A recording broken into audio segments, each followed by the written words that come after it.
ॐ मूकं करोति वाचालं पङ्गुं लङ्घयते गिरिं यत्कृपातमहं वन्दे परिमानन्दमाधवम्। गुरुर्ब्रह्मा गुरुर्विष्णु गुरुर्देवो महेश्वरा गुरुः साक्षात् परं ब्रह्म तस्मै श्रीगुरुवे नमः। सर्वे भवन्तु सुखिनः, सर्वे सन्तु निरामयाः, सर्वे भद्राणि पश्यन्तु मा कश्चित् दुःखभाग् भवेत्। कर्पूरगौरं करुणावतारं संसारसारं भुजगेन्द्रहारं सदा वसन्तं हृदयारविन्दे भवं भवानी सहितं नमामि।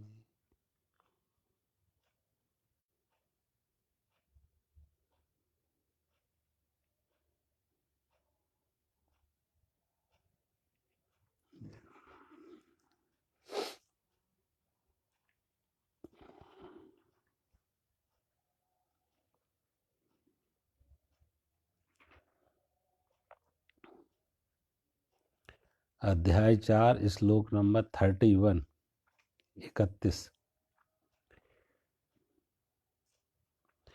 यज्ञशिष्टामृतो भुजो यान्ति परब्रह्म सनातनं नायं लोकोऽस्ति यज्ञस्य कुतो अन्या कुरु सत्तमा।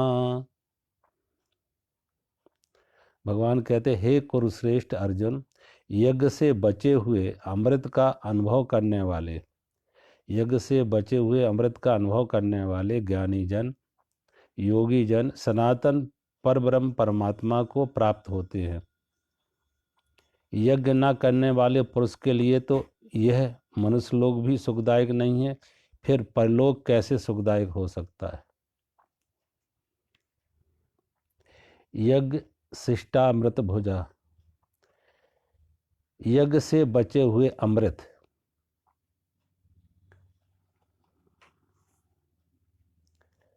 तो भगवान कह रहे यज्ञ से बचा हुआ अमृत। यज्ञ से बचा हुआ अमृत का अर्थ क्या है यहाँ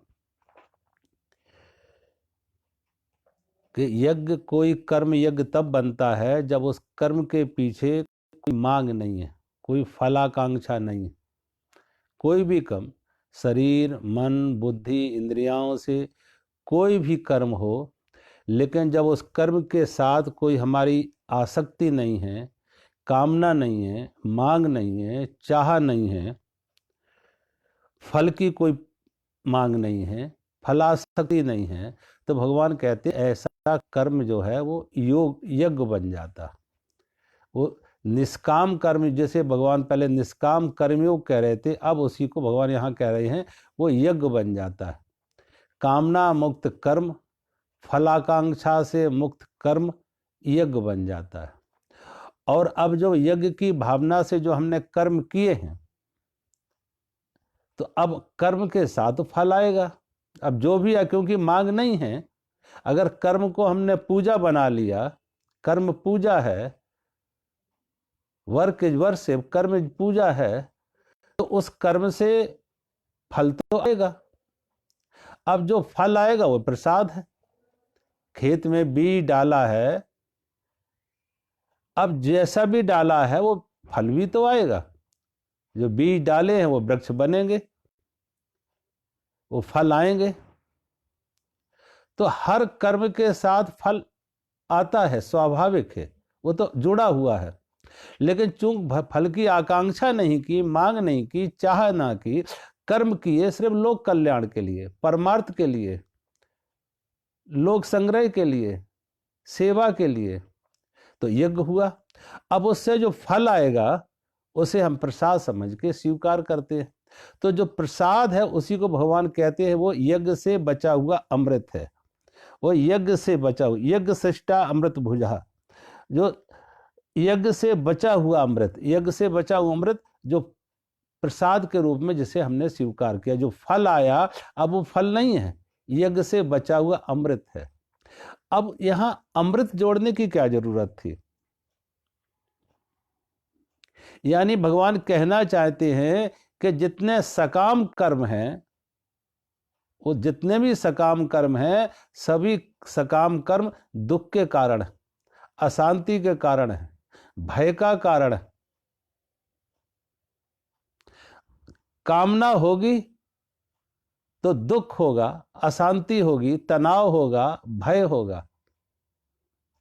और कामना मुक्त होते हैं तो अभय हो जाते हैं। काम से, क्रोध से, लोभ से, मोह से, अहंकार से। अब अहंकार से जब मुक्त होते हैं, अहंकार है तो भय है। अहंकार का अर्थ है जहां भय टिका हुआ है।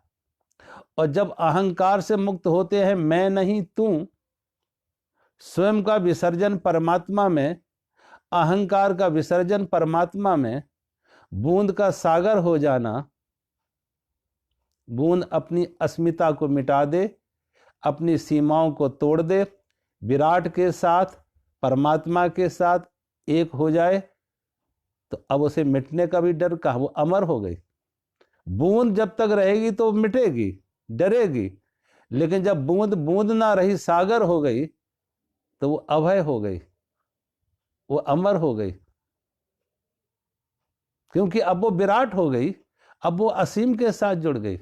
जैसे ही व्यक्ति अहंकार मुक्त होता, मैं नहीं तू, परमात्मा के साथ जुड़ता, तो परमात्मा की मौत, व्यक्ति की मौत है।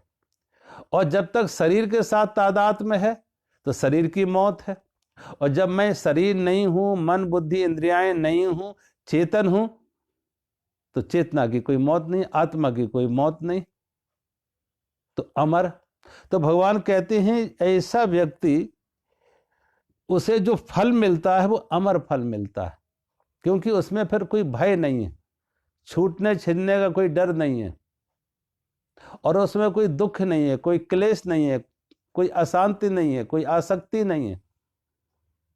अन्यथा जितने सकाम कर्म हैं, सभी सकाम कर्म के साथ सुख दुख जुड़े हुए हैं, मान अपमान जुड़ा है, लाभ हानि जुड़ी है, सुख संयोग वियोग जुड़ा है। कामना होती है इसकी। कामना किसकी होगी? हम सुख चाहते हैं, दुख नहीं चाहते। हम मान चाहते हैं, अपमान नहीं चाहते। लाभ चाहते हैं, हानि नहीं चाहते। अब जो नहीं चाहते हैं वो आ गया तो दुख, जो नहीं चाहता वो मिला, दुख मिला, वियोग मिला, हानि मिली तो दुख, और जो चाहा वो मिल गया तो सुख। अब जो चाहा था वो मिल गया, तो ऐसा नहीं कि अब सुख सदा रहेगा, उस सुख के साथ फिर दुख खड़ा हो जाए, क्योंकि जो मिला है वो छूट ना जाए, छिन ना जाए। वो दुख, दूसरा दुख खड़ा हो गया कि जो मिला है वो हमसे छूट ना जाए। धन मिला, धन ना छूट जाए। जो पद मिला वो पद ना छूट जाए। जो परिवार मिला, संयोग मिला, वो संयोग ना छूट जाए। तो इस बात का दुख। तो भगवान कहते हैं जब तक ये सकाम है तो दुख रहेगा। और जितने भी सकाम है, सकाम का अर्थ क्या है कि सकाम है अहंकार। सकाम पैदा हुआ अहंकार से, और सकाम पैदा हुआ जब शरीर और मन के साथ हमारा तादात्म्य हुआ।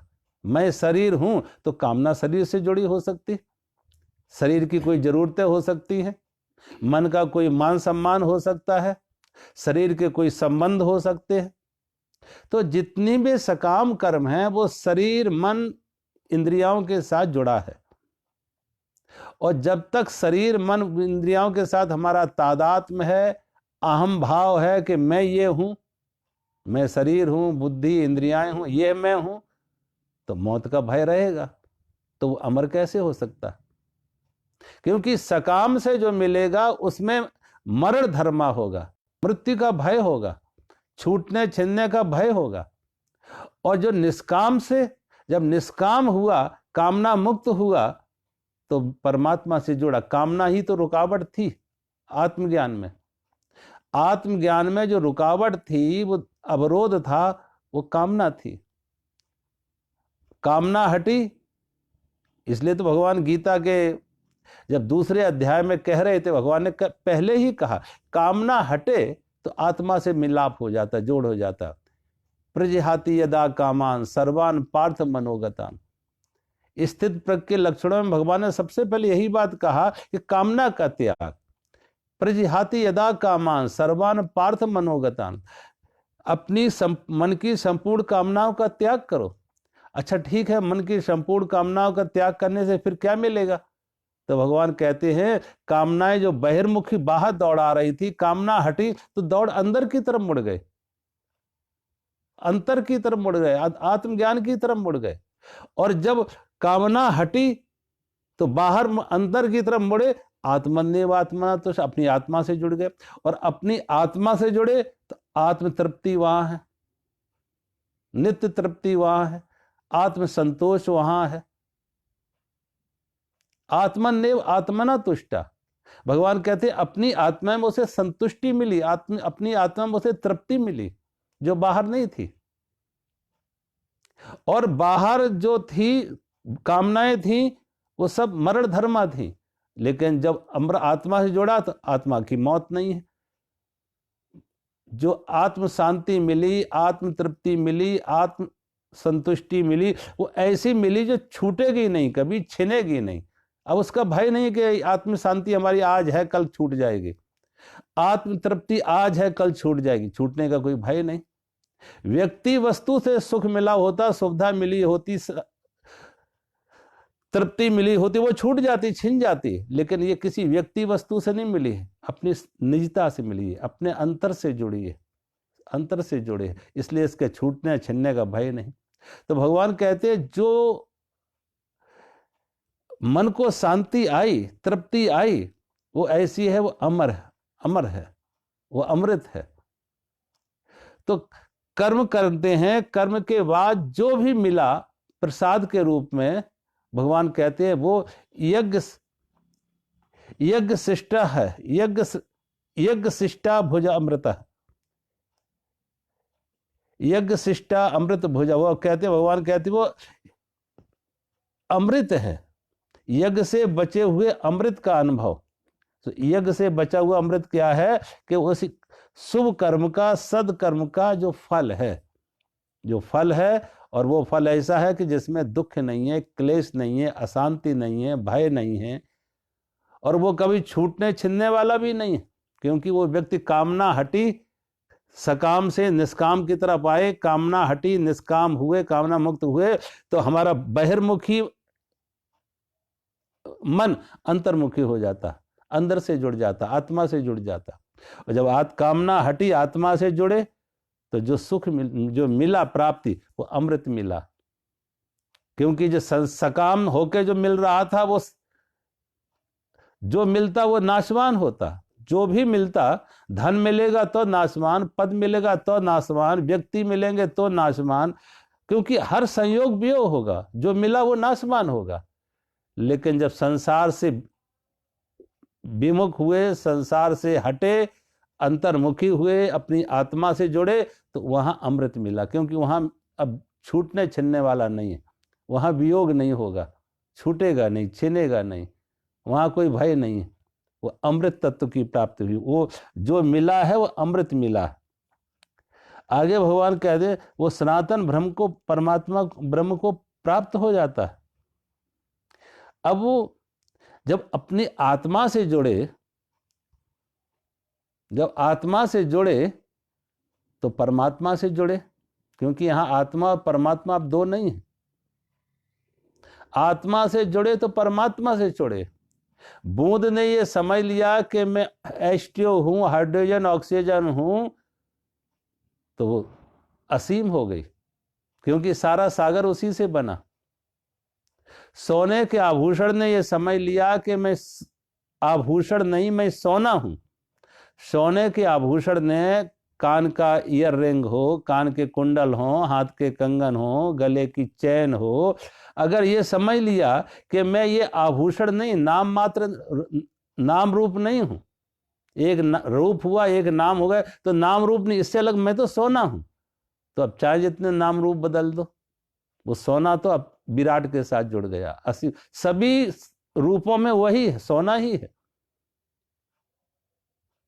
अगर बिजली के इन बल्ब को मालूम हो जाए, ट्यूबलाइट को ये मालूम हो जाए कि मैं तो बिजली हूं, तो सभी उपकरणों में वही है, वो पावर हाउस की बिजली से जुड़ गई। फिर जिसने जो अभी तक एक ट्यूब के साथ, एक पंखे के साथ सीमित थी, अगर उसे ज्ञान हो गया कि मैं पंखा नहीं हूं, मैं तो बिजली हूं, सभी उपकरणों में, सभी इंस्ट्रूमेंट्स, सभी उपकरणों में वही बिजली तो है, तो वो पावर हाउस की बिजली से भी जुड़ गई, उसे उसका ज्ञान हो गया कि मैं वो हूं। इसलिए जब आत्मज्ञान हुआ तो परमात्मा का ज्ञान हुआ। इसलिए जब वैदिक ऋषियों ने कहा अहम आत्मानम ब्रह्म, अहम आत्मानम ब्रह्म, मैं आत्मा रूप में ब्रह्म हूं, तो उन्हीं वैदिक ऋषियों ने कहा अहम ब्रह्मास्मि, उन्हीं वैदिक ऋषियों ने कहा अहम ब्रह्मास्मि, मैं ब्रह्म हूं। क्योंकि कमरे का आकाश और बाहर का आकाश दो नहीं है, एक ही है। कमरे का आकाश और बाहर का आकाश दो अलग नहीं, बीच में दीवारें खड़े, आकाश एक ही। पानी के तमाम घड़े एक नदी के बीच में डूबे हुए हैं, पानी के तमाम घड़े नदी के बीच में डुबाए गए। अब घड़े के अंदर भी जो जल है, घड़े के बाहर भी वही नदी में वही जल है, वो क्योंकि वो नदी में डूबे हुए, नदी के बीच में है। तो वो नदी के बीच में है तो वो उनको लगेगा कि मैं ये हूं, ये घड़े का जल है, ये मैं हूं। लेकिन जो घड़े के अंदर जल है वही जल घड़े के बाहर भी है। नदी का जल और घड़े का जल दो अलग अलग नहीं है। बीच में वो घड़े की हल्की सी दीवार है, वो दीवार टूटे तो वो दोनों एक ही है।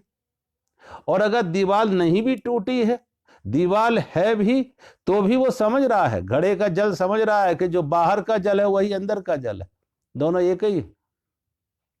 ऐसे ही हमारे अंदर जो आत्मा है और हमारे आसपास जो परमात्मा है वो दो नहीं है। हमारे अंदर जो आत्मा है और हमारे आसपास जो परमात्मा है नदी की तरह, वो दो नहीं है, वो दोनों एक ही है। जिसको आत्मज्ञान हुआ, जिसने कहा अहम आत्मानम ब्रह्म, उसी ने उद्घोषणा की अहम ब्रह्मास्मि, कि मैं ब्रह्म हूं।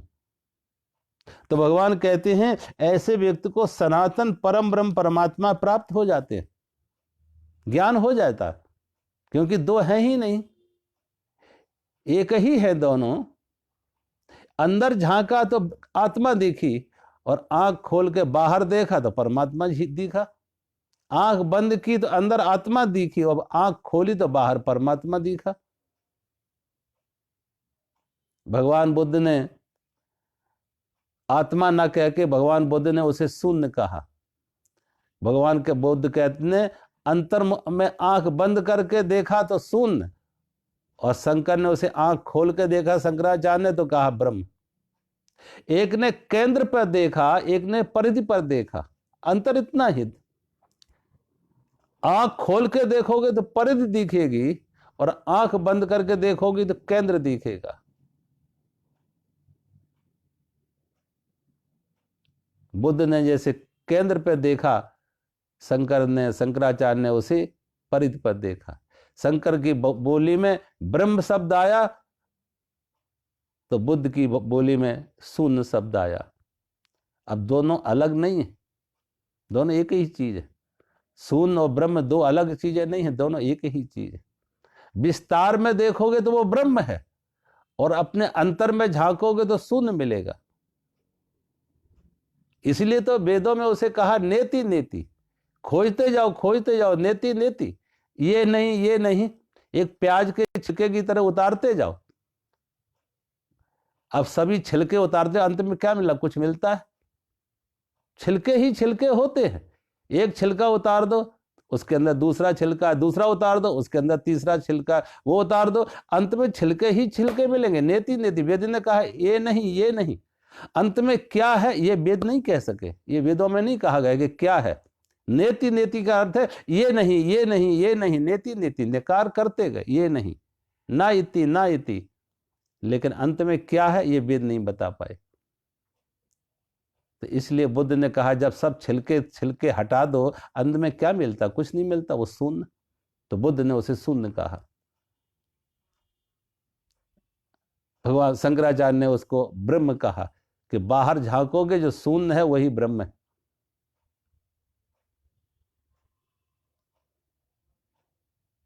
इसलिए भगवान कहते हैं जो आत्मज्ञानी है वही परमात्मा का ज्ञानी भी। जिसने कहा अहम आत्मा न ब्रह्म, उसी की वाणी आत्मा न, उसने आत्मा रूप में परमात्मा को जाना, उसी की वाणी में अहम ब्रह्मास्मि भी आ गया कि वो आत्मा और ब्रह्म परमात्मा दो चीजें नहीं है। ऐसा व्यक्ति परम ब्रह्म परमात्मा को प्राप्त कर लिया। और भगवान कहते हैं अयज्ञ से, यज्ञ न करने वाले पुरुष के लिए तो यह लोक भी सुखदायक नहीं है, परलोक कैसे होगा। अब भगवान कहते हैं जो अयज्ञ से, यानी यज्ञ की भावना से कर्म नहीं करता, यानी सकाम कर्म करने वाला, जो सकाम कर्म करते हैं, कामना मुक्त रह के, कामना रत होके कर्म करते हैं, भगवान कहते हैं उनको इस लोक में भी सुख नहीं है। आप देख लो चारों तरफ, आज सभी के सब आपको 99% लोग, सभी बल्कि 90.9 लोग सब सकाम कर्म करने वाले मिल रहे, लेकिन कोई सुखी है? कोई सुखी है? नानक दुखिया सब संसार। नानक कहते नानक दुखिया सब दुखी हैं। कोई तन दुखी, कोई मन दुखी, कोई तन दुखी, कोई मन दुखी, कोई धन बिन रहत उदास, कोई तन दुखी, कोई मन दुखी, कोई धन बिन रहत उदास, और थोड़े थोड़े सभी दुखी और सुखी राम के दास। संत लिख रहे हैं कि थोड़े थोड़े सब दुखी, सुखी राम के दास। जिन्होंने बाहर सुख खोजा, कामनाओं में सुख खोजा, वस्तुओं में, व्यक्तियों में सुख खोजा, तो किसी को सुख नहीं मिला। जहां फूल समझते थे, लेकिन जब हाथ में आए तो फूल नहीं थे, वो कांटे थे। जहां दुख समझते थे वो सुख समझते थे, सुख समझ के दौड़े थे, नहीं हाथ में आए तो सुख नहीं, वो सुख झूठा था, दुख सच्चाई थी।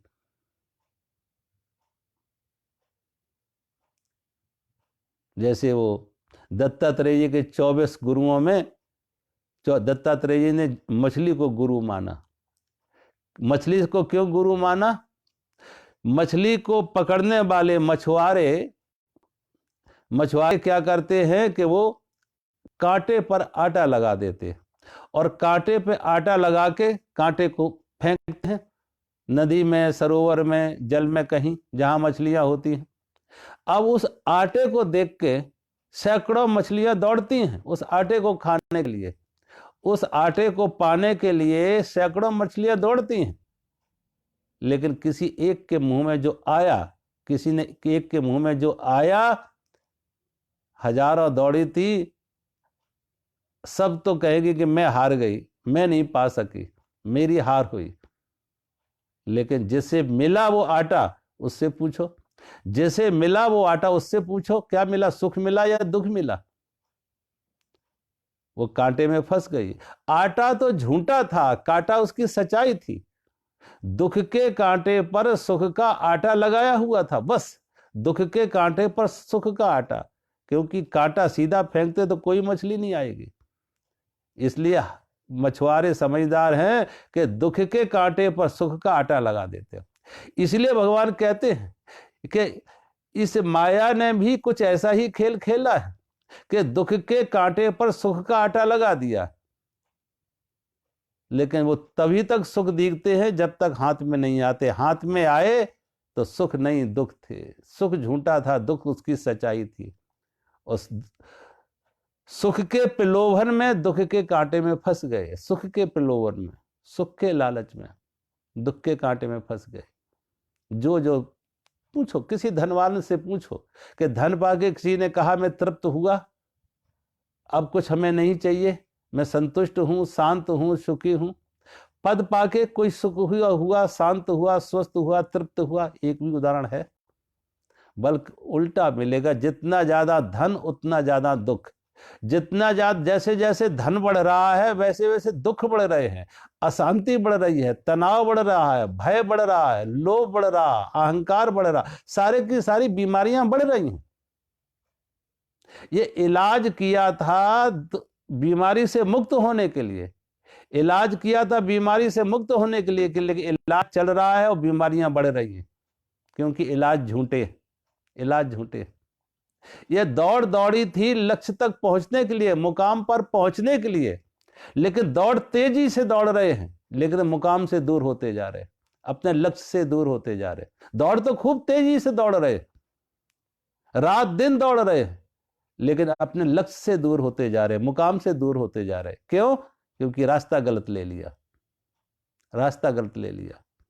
अन्यथा सोचो, बचपन से आज तक हमारे दुख बड़े हैं या सुख बड़े हैं या दुख बड़े हैं, शांति बढ़ी है अशांति बढ़ी है, संतोष बढ़ा है या असंतोष बढ़ा है? सोचो, बचपन से आज तक इस उम्र में हम आ गए हैं, जिस उम्र में हम हैं, सोचो इतनी दौड़े, तृप्ति के लिए दौड़े थे, सुख के लिए दौड़े थे, संतोष के लिए दौड़े थे, लेकिन बढ़ा क्या? सुख बढ़ा या दुख बढ़ा? शांति बढ़ी या अशांति बढ़ी? संतोष बढ़ा या असंतोष बढ़ा? क्या बढ़ा? सोचो।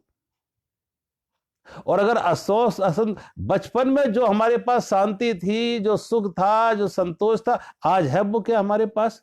वो शांति, वो संतोष, वो सुख है आज हमारे पास? तो हर व्यक्ति यही कहेगा बचपन को, इसलिए हर कोई कहेगा बचपन को वो गोल्डन डेज थे, वो स्वर्ण समय था जीवन का, स्वर्ण युग था।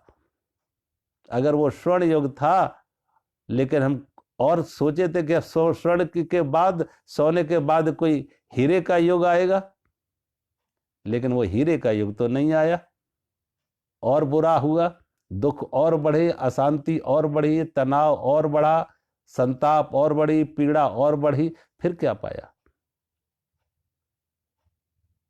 तो भगवान कहते हैं ऐसा व्यक्ति जो अज्ञेय है, उसे इस लोक में भी सुख नहीं है। जो यज्ञ की भावना से कर्म नहीं करते हैं, सकाम कर्म करते हैं, निष्काम कर्म नहीं करते हैं, जो सकाम कर्म करके वो यहां भी सुखी हैं, दुखी हैं, और दोनों अर्थ ले लो, मरने के बाद भी वो दुखी होंगे, मरने से पहले भी दुखी हैं। भाई मौत क्या है? मौत जो कुछ हमारे यहां है वही पीछे है।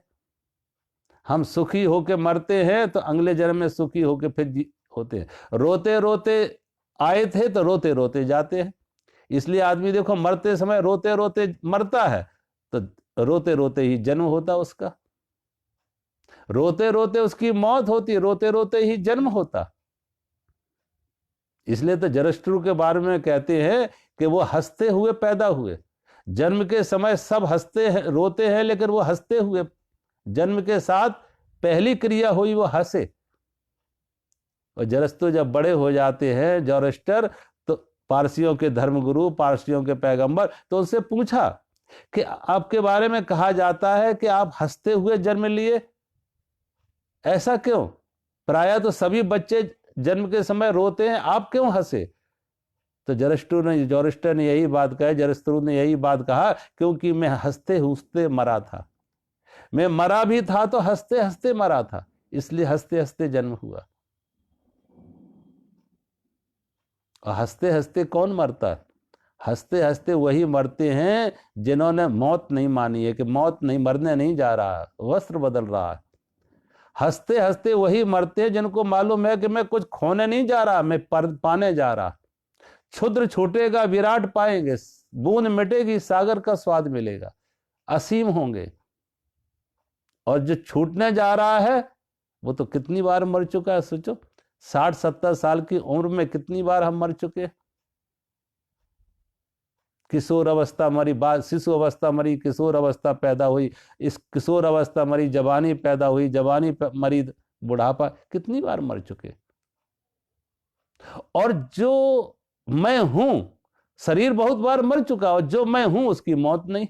नैनम छिदंती शस्त्राणी, नैनम दाहति पावका, नैनम क्लेदियंत्यापा, नैनम सोसती मारुता। जो मैं हूं, चेतन, सत्य चेतन परमात्मा, आत्मा रूप में, उसकी कोई मौत नहीं है। उसे तलवार से काटा नहीं जा सकता, आग से जलाया नहीं जा सकता, जल से गलाया नहीं जा सकता, वायु से सुखाया नहीं जा सकता। सोचो, ऐसा व्यक्ति इस लोक में, अगले लोक में, और यहां अगले लोक से परलोक से ये भी है कि ऐसे व्यक्ति को देखो, ऐसे लोगों के पास बड़ी बड़ी कोठियां होती हैं, जो सकाम कर्म में लगे हुए हैं, बड़ी कुर्सी होगी, बड़ी कोठी होगी, लेकिन मन की अवस्था कैसी है? मन से सदा अशांत हैं, रुग्ण हैं, तनावग्रस्त हैं, बीमार हैं। बड़ी बड़ी कोठियों में भी लोगों को देखो, वो ट्रैंकुलाइजर और कंपोज खा खा के सोते हैं, उन्हें नींद नहीं आती है। कंपोज और ट्रैंकुलाइजर खा खा के सोते हैं। एक मजदूर को, एक गरीब को जो झोपड़ी में नींद आ जाती है, जमीन पर, फर्श पर नींद आ जाती है, इन आज के तथाकथित सुविधा संपन्न लोगों को बड़ी बड़ी कोठियों में, बड़े बड़े सुंदर गद्दों पर भी नींद नहीं आती है। कंपोज और ट्रैंकुलाइजर खा के सोते हैं। ऐसे लोगों को देखो, रोटी कम खाते हैं, दवाइयां ज्यादा खाते हैं।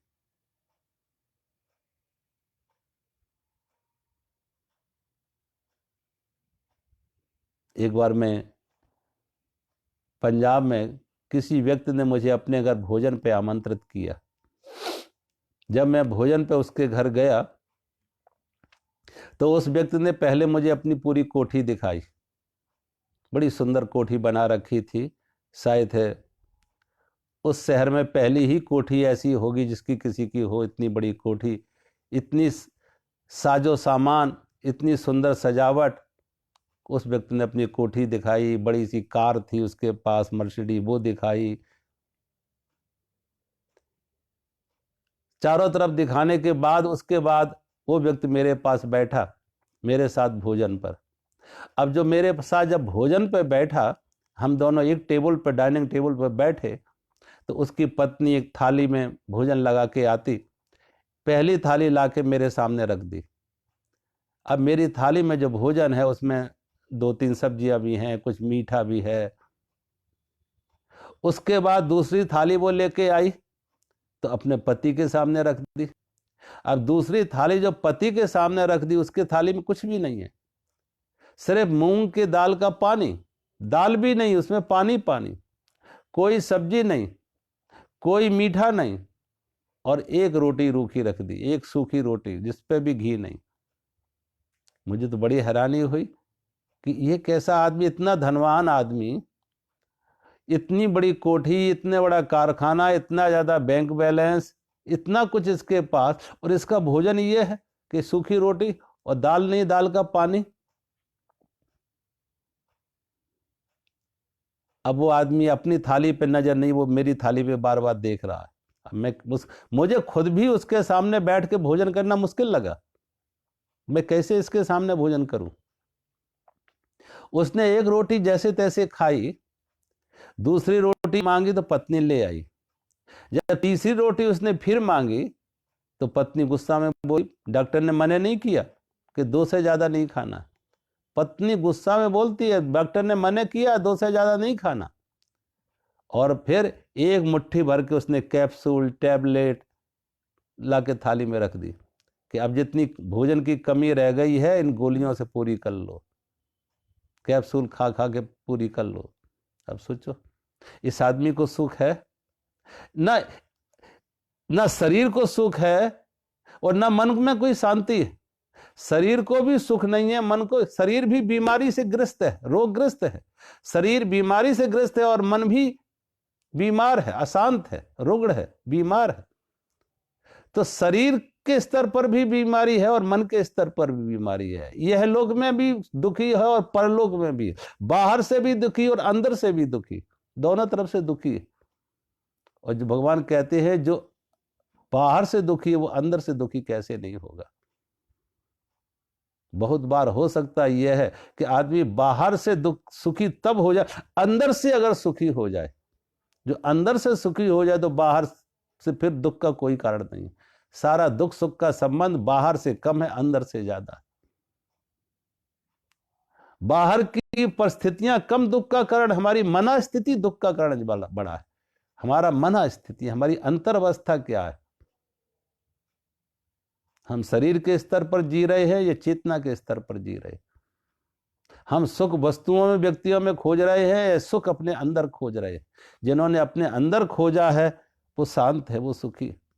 तो भगवान यहां कह रहे हैं कि ऐसा व्यक्ति जो अयज्ञ से, जो यज्ञ की भावना से कर्म नहीं करता, निष्काम कर्म नहीं करता, सकाम कर्मों में लगा हुआ है, जो सकाम कर्म करने वाला व्यक्ति यह अभी भी दुखी है, शरीर से भी दुखी है और मन से भी दुखी है, यह लोक में भी दुखी है और परलोक में भी दुखी है।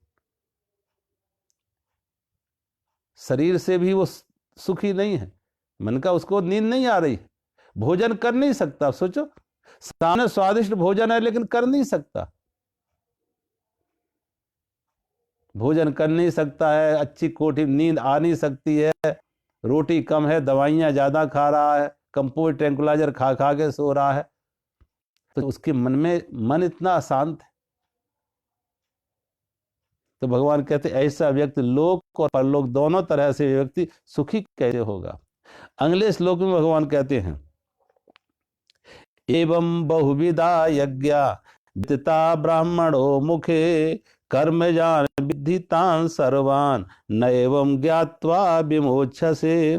भगवान कहते इस प्रकार और भी बहुत तरह के यज्ञ, इस प्रकार और भी बहुत तरह के यज्ञ वेद की वाणी में विस्तार से कहे गए हैं, उन सबको तू मन, इंद्रिय और शरीर की क्रिया द्वारा संपन्न होने वाले जान।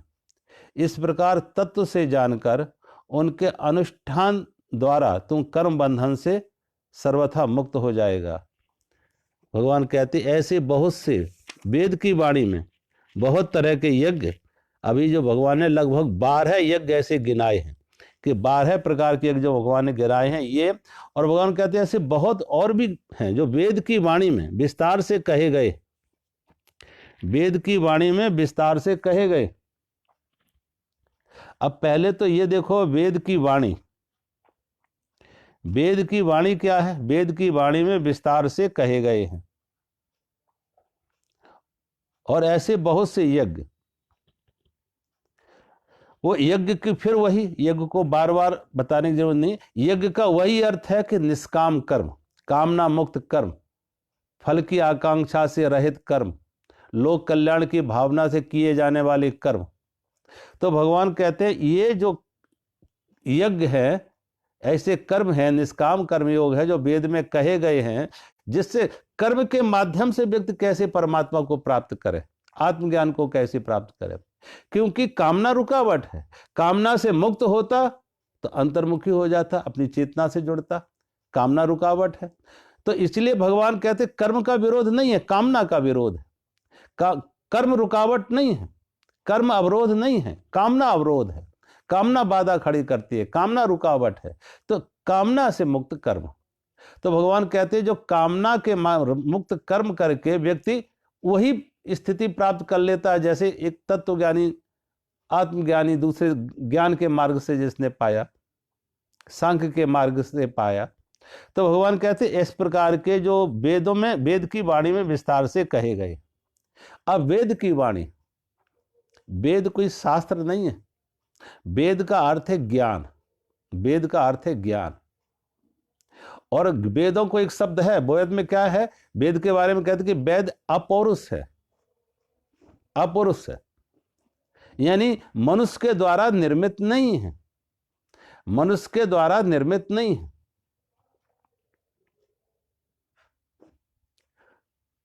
पुरुष द्वारा निर्मित नहीं है, इसलिए अपुरुष है, पुरुष द्वारा निर्मित नहीं है, अपुरुष है। क्या मतलब? आखिर कोई किताब छपेगी, कोई किताब लिखी जाएगी तो पुरुष के द्वारा ही लिखी जाएगी, कोई लिखा जाएगा, पढ़ा जाएगा, प्रिंट कराओगे, वो किसी पुरुष के द्वारा।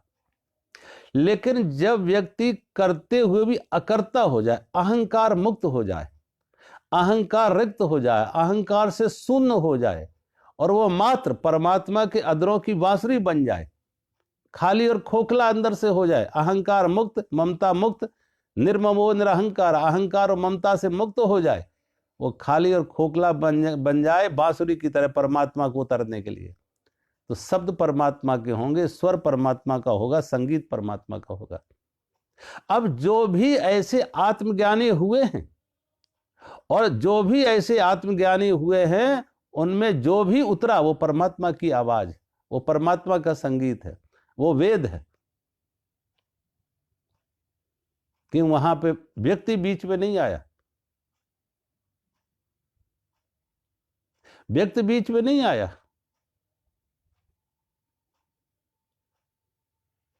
कूलरिज नाम का एक यूरोप का बड़ा प्रसिद्ध कवि हुआ कूलरिज।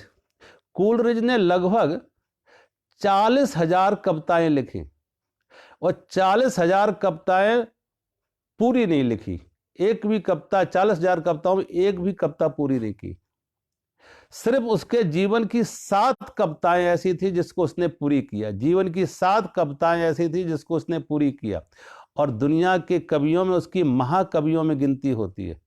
महाकवियों में उसकी गिनती होती है कूलरिज की, जिसने मात्र 7 कविताएं लिखी। सोचो। उससे पूछा कि आपने कविताएं 40,000 लिखी, लेकिन इनको पूरा क्यों नहीं किया? किसी में 5 लाइन लिखी तो 6वीं छोड़ दी, किसी में 7 लिखी तो 8वीं छोड़ दी, किसी में 9 लिखी तो 10वीं छोड़ दी, पूरी क्यों नहीं की? उसने कहा 7 ही तक परमात्मा उतरा। 8वीं में अपनी तरफ से जोड़ सकता था, 6वीं हम अपनी तरफ से जोड़ सकते थे, लेकिन मैं प्रतीक्षा कर रहा कि मैं अपनी तरफ से ना जोड़ूं, परमात्मा को उतरने दो, परमात्मा को उतरने दो। मैं प्रतीक्षा में रहा कि वो उतरे और मैं जोड़ दूं उसे, मैं लिख दूं। और जो 7 लिखी है वो मैंने नहीं लिखी। उसने कहा जो मैंने 7 लिखी हैं या 5 लिखी हैं वो मैंने नहीं लिखी हैं, वो उसी ने लिखी है। और मैं उसकी प्रतीक्षा में रहा कि वो अगली एक लाइन और लिखा दे। अब जितना उसने लिखाया मैंने लिख दिया, जितना उसने लिखाया मैंने लिख दिया। ऐसे व्यक्ति वासुरी बन जाते हैं विराट को उतरने के लिए। गुरु नानक देव के जीवन की एक घटना। एक बार गुरु नानक देव जी अपने 2 शिष्य बाला और मर्दाना के साथ एक नदी के किनारे बैठे हुए। गुरु नानक देव जी गीत गाते थे। गुरु नानक देव जी ने परमात्मा को गीत गा के पाया। मीरा ने नाच के पाया, नृत्य से पाया, तो गुरु नानक देव ने उसे गीत से पाया। उसी को बुद्ध ने ध्यान से पाया। गीत गा रहे थे, गीत गाते गाते रात के लगभग 12 बज गए और वो गीत गाते रहे। उनके दोनों शिष्य बाला और मर्दाना उनके निकट बैठे। अचानक गुरु नानक देव ने गीत गाना बंद किया और अपने कपड़े उतारने लगे और कपड़े उतार के नदी में प्रवेश करते।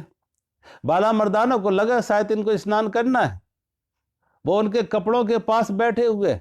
और गुरु नानक देव जी नदी में उतरे, कमर तक जल में गए और गहरे आगे बढ़ते गए, छाती तक जल में नदी में गए और आगे बढ़े, गले तक नदी में गए। और जब गले तक नदी में गए तो डुबकी लगाते, और डुबकी लगाते तो ऐसी डुबकी लगाई कि बाला मर्दाना बैठे देख रहे, अब निकलेंगे अब निकलेंगे अब लेकिन गुरु नानक देव जी बाहर ना निकले। 2 मिनट हुए, 10 मिनट हुए, आधा घंटा हुआ, 1 घंटा हुआ, 2 घंटे हुए।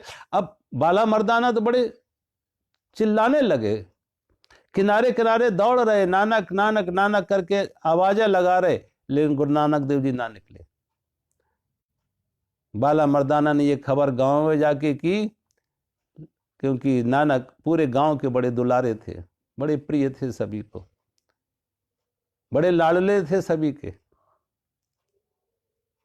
गुरु नानक देव की मस्ती, उनकी मधुरता, उनका करुणा, उनका प्रेम सबको बहुत प्रभावित किया। पूरा गांव एकत्रित हो जाता नदी के किनारे और पूरे गांव के लोग नदी के किनारे नानक नानक कह के दौड़ते हैं, आवाजें लगाते हैं, लेकिन गुरु नानक देव का कोई पता नहीं। और कथा आती है, कहानी कहती है कि 3 दिन तक कोई पता नहीं लगा। घर में भी उठावा हो गए कि मर चुके, निश्चय हो गए कि मर चुके। किसी जल में रहने वाले किसी जीव जंतु ने पकड़ लिया, डूबने से कैसी भी मौत हो गई। और कहते हैं तीसरे दिन, कहानी कहती है कि तीसरे दिन उस नदी से वो प्रकट हुए। और नदी से जब वो प्रकट हुए तो सबसे पहले उनकी मुख से जो शब्द निकले वो एक ओंकार सतनाम, जपू जी, जिसे आज गुरुवाणी में जपू जी के नाम से जानते हैं, वो जपू जी उनके मुंह से प्रकट हुई। एक ओंकार सतनाम, कर्ता पुरुष, निर्भय निर्वैर। अब ये नानक के शब्द नहीं थे। नानक तो मर गए, नानक तो मिट गए, लेकिन नानक वासुरी बने परमात्मा को उतरने के लिए, विराट को उतरने के लिए। ये शब्द विराट के हैं, ये संगीत विराट का है, परमात्मा का। नानक अहंकार मुक्त हो गए, मैं से मुक्त हो गए, वो बांसुरी बने सिर्फ परमात्मा को उतरने के लिए। ऐसे ही अब गुरुवाणी हो, वो भी वेद की वाणी है। ऐसे तमाम ऋषि, चाहे वो बाइबल की बात हो, चाहे वो कुरान की बात हो, चाहे वो बुद्ध की बात हो, वो महावीर की बात हो, वो सब वेद की वाणी है। जब व्यक्ति का अहंकार मुक्त हो जाता, अहंकार रिक्त हो जाता, अहंकार शून्य हो जाता, मैं मिट जाता, वो खाली खोखला बन जाता परमात्मा को उतरने के लिए, विराट को उतरने के लिए। तो वेद की वाणी है, वो परमात्मा की वाणी है, वो अपौरुष है कि हाँ वो व्यक्ति नहीं बीच में मौजूद था, मैं नहीं बीच में था, अहंकार नहीं था बीच में। इसलिए तो इनका कोई रचयिता नहीं कहेगा कि इनके लिखे हुए। आज बुद्ध की वाणी में देखो, कोई ऐसा नहीं कि बुद्ध ने कभी कुछ लिखा हो। महावीर की वाणी में देखो, महावीर ने कहीं कुछ लिखा हो।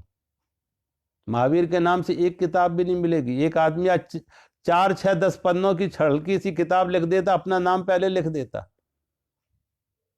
हमारे वेद लिखे, इन वेदों में वेदों का कोई रचयिता नहीं है कि वेद के किसने लिखे, अपौरुष है। क्योंकि भले कोई लिखा हो, लेकिन जिस व्यक्ति ने लिखा है वो उसकी वाणी नहीं है, वो परमात्मा की वाणी है। परमात्मा उतरा, वो तो निमित्त बना मात्र, उतरा तो परमात्मा। शब्द संगीत परमात्मा है, वो खाली खोखला सिर्फ बांसुरी बना, परमात्मा को उतरने के लिए निमित्त बना।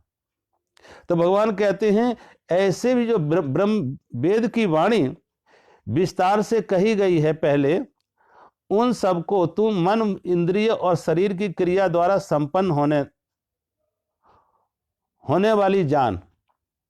अब जो भगवान कह रहे हैं कि जो ये ज्ञान की बात भगवान कह रहे हैं, यज्ञ की बात भगवान कह रहे हैं, निष्काम कर्मयोग की बात कर रहे हैं, कामना मुक्त कर्म की बात भगवान कह रहे हैं, वो उनको क्या है, मन, इंद्रिय और शरीर की क्रिया द्वारा। सारी क्रियाएं इन्हीं से होंगी।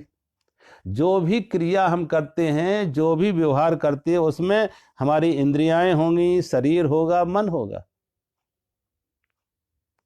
अब जो भी क्रिया हो, चलने फिरने की क्रिया हो तो इंद्रियों के द्वारा होगा, पैर चलेंगे, हाथ चलेंगे। बोलने की हो तो हमारी वाणी से होगा। जो भी क्रिया, धनार्जन कर रहे हैं, जो भी कर रहे हैं, परोपकार कर रहे हैं, जो भी कर रहे हैं, वो हमारा शरीर, इंद्रिय, मन इन्हीं से हो रहे हैं। तो जो इनसे हो रहे हैं, इनके द्वारा संपन्न हो रहे हैं, उनको हम ये मान के चले कि परमात्मा से हो रहे हैं, परमात्मा हमसे करा रहा है। कामना मुक्त उन सबको सही संपन्न होना जान, उनको भगवान कहते हैं कि ये सब परमात्मा से हो रहे हैं, परमात्मा करा रहा है, हम तो सिर्फ बांसुरी बने, परमात्मा के लिए बांसुरी बने। इंद्रियों से कुछ हुआ तो परमात्मा ने कराया, शरीर से कुछ हुआ तो उसने कराया, वाणी से कुछ हुआ तो उसने कराया। कभी मैंने बहुत बार देखा कि तुम बहुत पहले सोच के आओ, ये बोलना है, ये बोलना है, तो भूल जाओगे। खाली हो जाओ, सिर्फ खाली हो जाओ और परमात्मा को मौका दोगे, परमात्मा बोले, परमात्मा उतरे, उसे मौका दो।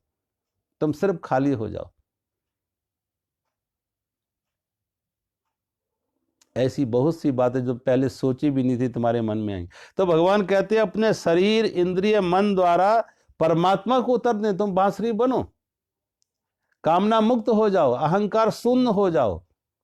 और जब हम अहंकार शून्य हो जाते, कामना से मुक्त हो जाते, रिक्त हो जाते हैं, तो परमात्मा उतरता है।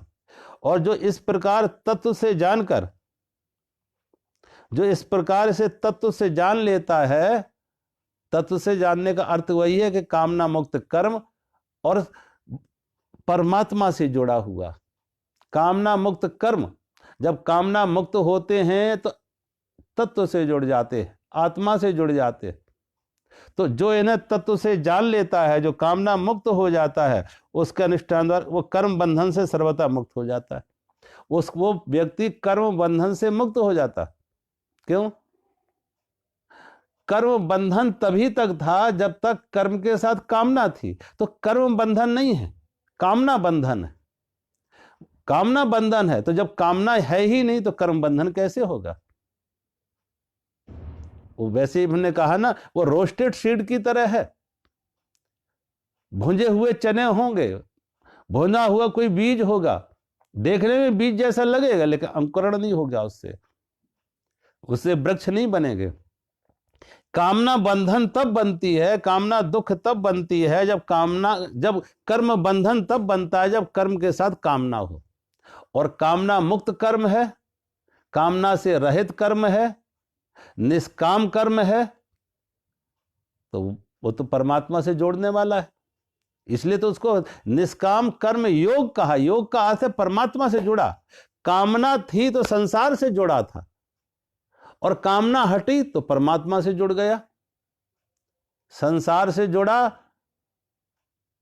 तो भोग से जुड़ा, संयोग से जुड़ा, दुख से जुड़ा, अशांति से जुड़ा, बंधन से जुड़ा, और कामना मुक्त हुआ, कामना रहित हुआ तो बाहर से हटके अंतर से जुड़ा, आत्मा से जुड़ा, परमात्मा से जुड़ा, इसलिए वो योग हो गया। कामना मुक्त कर्म, वो बंधन से मुक्त हो जाता। भगवान कहते जो इसे तत्व से जान लेते हैं, जो तत्व से जान लेते हैं वो कर्म बंधन से मुक्त हो जाते हैं। अगले श्लोक में भगवान कह रहे हैं,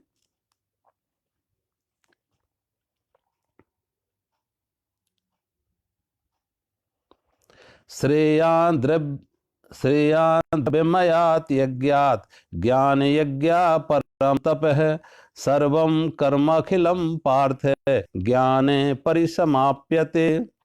भगवान कहते हे परम तप अर्जुन, द्रव्य यज्ञ की अपेक्षा ज्ञान यज्ञ अत्यंत श्रेष्ठ है।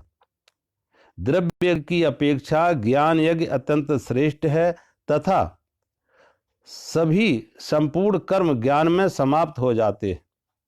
संपूर्ण कर्म ज्ञान में समाप्त हो जाते हैं। संपूर्ण कर्म ज्ञान में समाप्त हो जाते हैं, और द्रव्य यज्ञ की अपेक्षा ज्ञान यज्ञ अत्यंत श्रेष्ठ है। ज्ञान यज्ञ। अब देखो, आखिर हम कर्म करते क्यों हैं? कर्म, जितने भी कर्म होते हैं वो अज्ञान से पैदा होते हैं। जितने भी कर्म, कर्म का मूल कहां से है? कर्म का मूल, कर्म की जड़ है अज्ञान। अज्ञान किस बात का? अज्ञान इस बात का कि सुख हमसे बाहर है, सुख व्यक्तियों में है, सुख वस्तुओं में है, सुख हमसे बाहर है। जब तक हमारी ये समझ है, हमारा सोच है, हमारे निर्णय निष्कर्ष है कि सुख हमसे बाहर व्यक्तियों में, वस्तुओं में है, तो कामना मार्ग बनेगी उस व्यक्ति और वस्तु तक पहुंचने के लिए। धन में सुख है तो धन पाने की कामना आएगी, पद में सुख है तो पद की दौड़ रहेगी कि पद में सुख है। तो पद के लिए पद नहीं चाहिए, धन के लिए धन नहीं चाहिए। सुख मिलेगा, धन से सुख मिलेगा इसलिए धन चाहिए, पद से सुख मिलेगा इसलिए धन, पद चाहिए। सुख मिलेगा, सुख की मांग है, उनसे संतोष मिलेगा, उनसे शांति मिलेगी, उनसे तृप्ति मिलेगी, इसलिए उसकी मांग है। लेकिन भगवान कह रहे ये क्या है? अज्ञान। वो तो ऐसी ही दौड़ है कि हम रेगिस्तान की बालू, चमकती हुई बालू को जल समझ रहे हैं। रेगिस्तान की चमकती हुई बालू को हम जल समझ रहे हैं तो दौड़ेंगे। लेकिन अगर ज्ञान आ गए ये चमक है, ये चमक झूठी है, यहाँ जल नहीं है, ये चमक झूठी है, ये छलावा है, ये एक इल्यूजन है, जब ये समझ आ गई तो कौन दौड़ेगा? क्यों दौड़ेगा? हाँ, पशु दौड़ेगा कि पशु को समझ नहीं है, मृग दौड़, इसलिए उसको मृग तृष्णा कहा। मृग तृष्णा कहा क्योंकि मृग तो दौड़ रहा है, उसे कोई गुरु नहीं मिला, उसे कोई ज्ञानी नहीं मिला, उसमें कहीं ये विवेक नहीं है, तो मृग तृष्णा। मृग को तो बात समझ नहीं आती, लेकिन मनुष्य उसी तृष्णा में पड़ा हुआ है।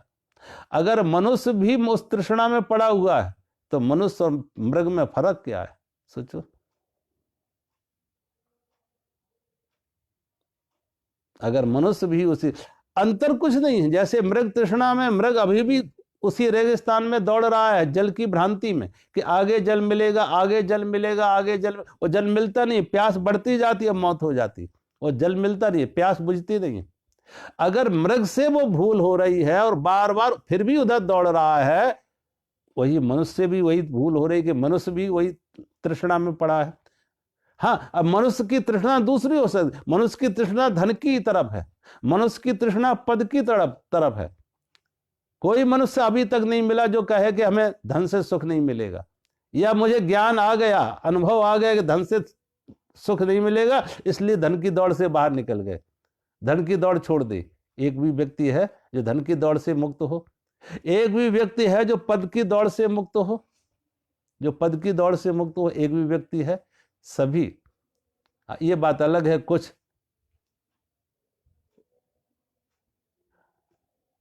उतनी हिम्मत नहीं कर पाते, अपने को उतना योग्य नहीं मान रहे हैं, उतनी हिम्मत नहीं कर पा रहे हैं। दौड़ सभी की, अंदर से मूल सभी का, अंदर से महत्व सभी दे रहे हैं उसको, धन की तरफ, पद की तरफ। तो ये वहां मृग तृष्णा है, ये मनुष्य की तृष्णा है। और कहते हैं कबीर जैसे कहते हैं कि मन मरे मनुआ मरे, मर मर गए शरीर, और आशा तृष्णा ना मरी, कह गए दास कबीर। शरीर की मौत हो जाती है, शरीर बूढ़े हो जाते हैं, जरा जीर्ण हो जाते हैं, मौत आ जाती है, लेकिन हमारी कामनाएं कभी बूढ़ी होती है? हमारी तृष्णा कभी बूढ़ी होती है? सोचो, शरीर तो बूढ़ा हो गया, लेकिन तृष्णा बूढ़ी नहीं हुई, कामना बूढ़ी नहीं हुई, कामना अभी भी जवान है।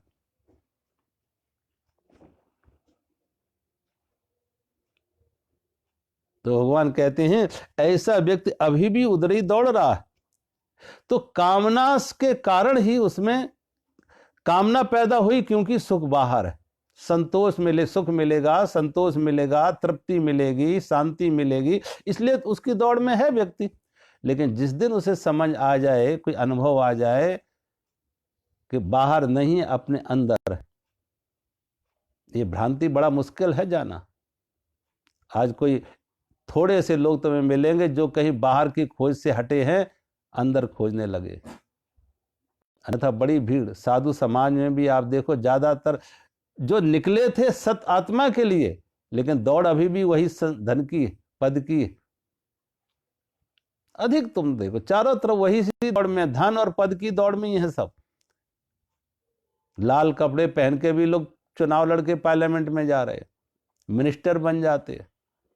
धन, दौड़ वही धन की है, और अपने धन का कारोबार फैलाते जा रहे, हजारों हजारों करोड़ इकट्ठे हो जाते, तृप्ति फिर भी नहीं है, संतोष फिर भी नहीं है, शांति फिर भी नहीं है। तो भगवान कहते हैं जो द्रव्य यज्ञ की अपेक्षा ज्ञान यज्ञ ज्यादा श्रेष्ठ है।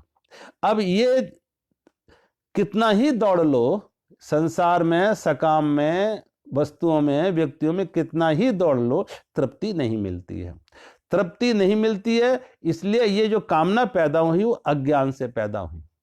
जिस दिन ज्ञान आता है, समझ आती है, बोध आता है, अनुभव आता है, और वो स्वाद मिलता है, तो उधर से मन सहज में इधर हट जाता, उधर से मन हट जाता। बुद्ध का मन हट गया, महावीर का मन हट गया, नानक का मन हट गया, कबीर का मन हट गया। जो बाहर खोज रहे थे अंदर से जुड़ गए। तो वो द्रव्य यज्ञों के अपेक्षा भगवान कहते ज्ञान यज्ञ ज्यादा श्रेष्ठ है, अंदर से तृप्ति मिले। क्यों श्रेष्ठ है? कि बाहर तृप्ति नहीं है, बाहर शांति नहीं है, बाहर संतोष नहीं है। आत्मा से जुड़ोगे, ज्ञान से जुड़ोगे, आत्मा से जुड़ोगे तो तृप्ति मिलेगी, संतोष भी मिलेगा, शांति भी मिलेगी।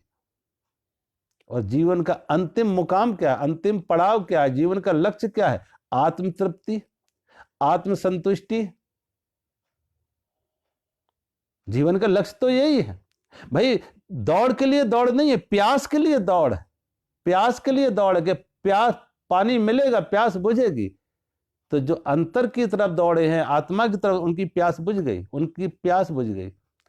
और जब प्यास बुझी, तृप्ति आई, संतुष्टि आई, तो वो श्रेय है। भगवान कहते इसलिए ज्ञान श्रेष्ठ है। जो हम बाहर खोज रहे थे वो मिलेगा नहीं।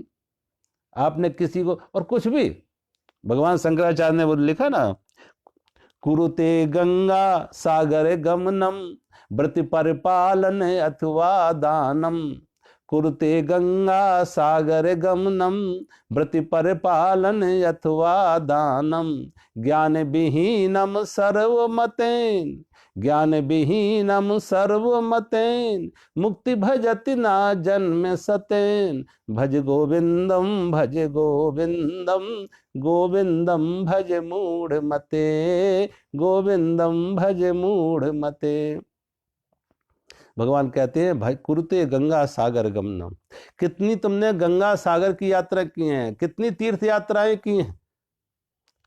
व्रत पर पालन अथवा दानम, कितना तुमने दान पुण्य किया है, व्रत उपवास किए हैं। ज्ञान विहीनम सर्वमतेन, भगवान शंकराचार्य लिख रहे ज्ञान विहीनम सर्वमतेन, बिना ज्ञान के एक नहीं 100 जन्म भी ले लो मुक्ति भजत ना जन्म सतेन, 100 जन्म भी ले लो दुखों से छुटकारा ना मिलेगा, आत्म तृप्ति नहीं आएगी, आत्म शांति नहीं आएगी, आत्म संतोष नहीं आएगा, दुखों से छुटकारा नहीं, मुक्ति भजत ना जन्म सतेन, मुक्ति नहीं होगे, जीवन मुक्त नहीं हो पाओगे। कुरुते गंगा सागर गमनम व्रत परिपालन अथवा दानम, कितना दान किया कितना पुण्य किया कोई संबंध नहीं। ज्ञान बिना सर्वमतेन, सभी संत सभी सयाने एक मत, सभी सयाने सभी संत सभी गुरु सभी ज्ञानी एक मत हैं कि बिना ज्ञान के मुक्ति भजत ना जन्म सतेन। इसलिए भगवान कहते हैं कि ये द्रव्य यज्ञ की अपेक्षा ज्ञान यज्ञ ज्यादा श्रेष्ठ है और संपूर्ण कर्म ज्ञान में समाप्त हो जाते हैं। क्योंकि संपूर्ण कर्म किस लिए थे? कर्म थे एक प्यास, और ज्ञान है पानी। ज्ञान है पानी कि जो प्यास थी वो प्यास किस लिए थी? पानी के लिए थी। तो जो तृप्ति मिली वो ज्ञान से मिलेगी, अंदर से जुड़े तो ज्ञान से जुड़े तो तृप्ति मिली। इसलिए भगवान कहते हैं संपूर्ण कर्म ज्ञान में समाप्त हो जाते हैं। वो कर्म की दौड़ इसीलिए थी प्यास बुझाने के लिए, और जब अंदर से जुड़े ज्ञान से जुड़े अपनी आत्मा से जुड़े तो प्यास बुझ गई, तो सारे कर्म जो है वहां पे समाप्त हो जाते हैं, सारी दौड़ भाग बंद हो जाती है। क्योंकि जब प्यास ही बुझ गई अब दौड़ना क्यों? किसके लिए दौड़ना? क्यों दौड़ना? जो मृग तृष्णा कहो या मनुष्य की तृष्णा कहो, दोनों की तृष्णाएं, दोनों की दौड़ बंद हो गई। मनुष्य की तृष्णा बंद हो गई कि उसे आत्मज्ञान हो गया, तो धन में अब खोज रहा, ना पद में खोज रहा, ना संसार में वस्तु व्यक्ति में खोज रहा, अंदर से तृप्त हो गया, अंदर से जुड़ गया। तो ज्ञान में जब अंदर से जुड़ता, भगवान कहते हैं वो श्रेष्ठ है, द्रव्य की अपेक्षा ज्ञान श्रेष्ठ है। और यहाँ पर संपूर्ण कर्म ज्ञान में समाप्त हो जाते हैं, क्योंकि यहाँ आत्म तृप्ति आ जाती है, आत्मरति आ जाती है, आत्म संतुष्टि आ जाती है, आत्म शांति आ जाती है, जीवन का लक्ष्य प्राप्त हो जाता, मंजिल मुकाम पर पहुंच जाते हैं। जो जीवन का लक्ष्य था, जो जीवन की खोज थी, जीवन की अभिप्सा थी, उसे हम प्राप्त कर लेते हैं। तो आज हम यहीं विराम करते हैं। मेरा सभी को प्रणाम। हरि ओम।